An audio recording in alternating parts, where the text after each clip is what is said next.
the $1 million to the Public Charitable Trust. They just put it out there in the public, right? Then they bond you for $1 million,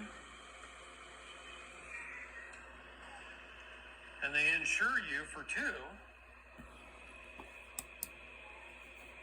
That's a guarantee that they get paid back in case you die of, what is it called when little babies die a few days later? SIDS. In case you die of SIDS. So what is this? This is fiat. What is this? That's real money. Oh, really? Yeah, really. The fuck you think we So saying? what if you get a paycheck stub? Who works for a living? Gets a paycheck stub.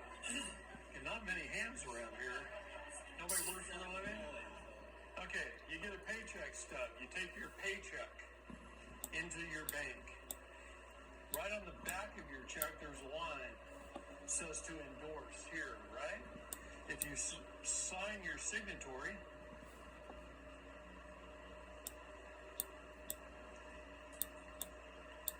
and you write USC 12, section 411,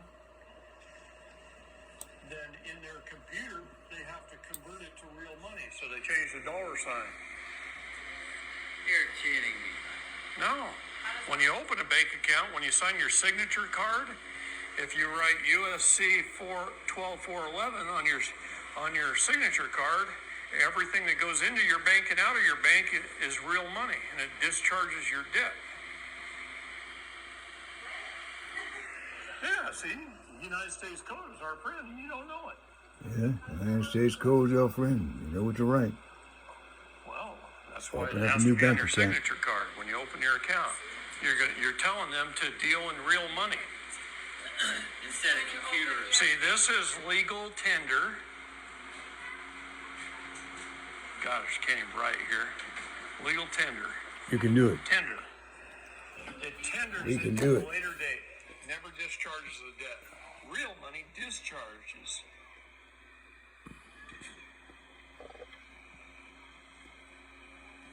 Debt. All they're doing Hunk of is burning keep a love, different brother. dollar key on their computer. They have to keep track of both.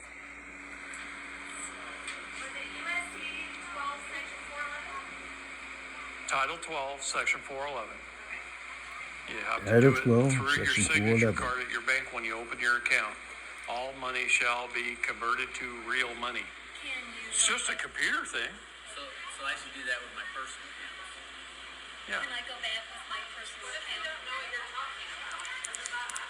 Then you had to educate your public servants. They're compartmentalized legal idiots, see? You got to learn it, and then you got to educate Teach it. them and control them. It's up to you to hold them accountable. Any public We can make 'em servant do it. must be taxed. We can do it. Pay income tax. Private individuals do not owe a tax on their wages, their sweat of their brow. Okay. W-4. You don't fill out a W-4 when you go to HR. Okay, the first thing you do is you fill out a Form 56, which notifies the IRS of what your status is. A Form 56 tells them who you are. Then, at your employer, you fill out a W-8 BEN as a tax exempt foreign estate and or trust. Now they can't withholding taxes from you. Now you can't do that because you work for the federal government. Neither can you. You need to change your status first anyway. Status is everything in the law. Status, standing, then jurisdiction. So you change your status. Real Then you standing. take dominion over your jurisdictions, and then you have standing. You don't have standing until you take dominion. That's why Well, they you say got dominion. all God are given right equal dominion. in the Genesis law, chapter rich or 1. poor, black or white. Read all of Genesis chapter 1, Ignorance of the law is Genesis no chapter excuse. You 1, all have the same standing. 25 through 26. You're all just as dead Simple. as the dead But deer that on the dominion side over of the them. road. You all are equal to that deer. You can't stand up and walk away. You're all dead. That's what being a citizen, a person, a resident is. You have to change your status and claim your minor estate. Your children are part of your minor estate until they reach They're gonna ring that bell. and then they have to They're gonna ring that bell. or just maintain that they are still. See, they self-determine it. The problem, the difference between them and you is you've gone about your whole life marking boxes saying you're a U.S. citizen, filling out W-4s and paying your taxes with 1040s and doing all these things, claiming to be a U.S. citizen. Now you got to correct the errors you've been making. They haven't made those errors yet if they're still young. Okay? So they don't literally have to do anything except make a declaration, reclaim their title, file it with the county. Yes, I mean, status is always the first step. We have to correct that error that we've been making. That's what this is to help. Well, that's just kind of steps to freedom. I mean, you have to kind of get that done to correct the errors you've been making your whole life. But this is the beginning of changing the status. Well, yeah, the first part is changing your status. And then when we change our status, we need to write an affidavit.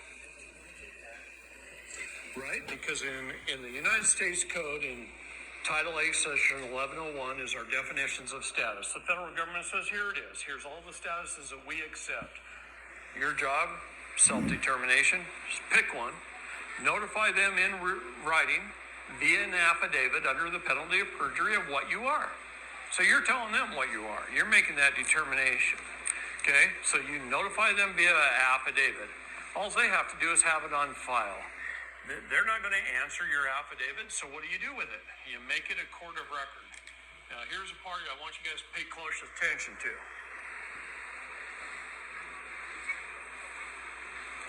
What is a court of record?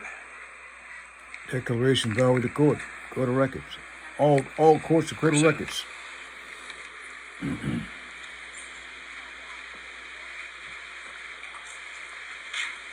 I'm waiting.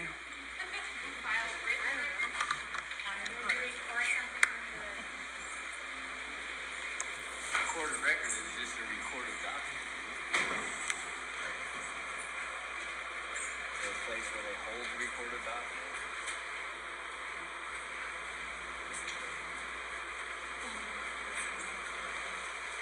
An Article 3 or an Article 6 court is automatically a court of record. They're a constitutional court of record.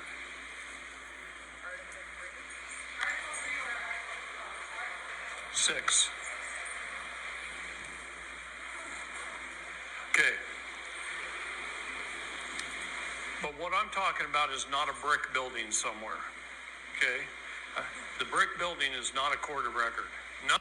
The IMF All right, lends this is it. the $1 million to the public charitable trust.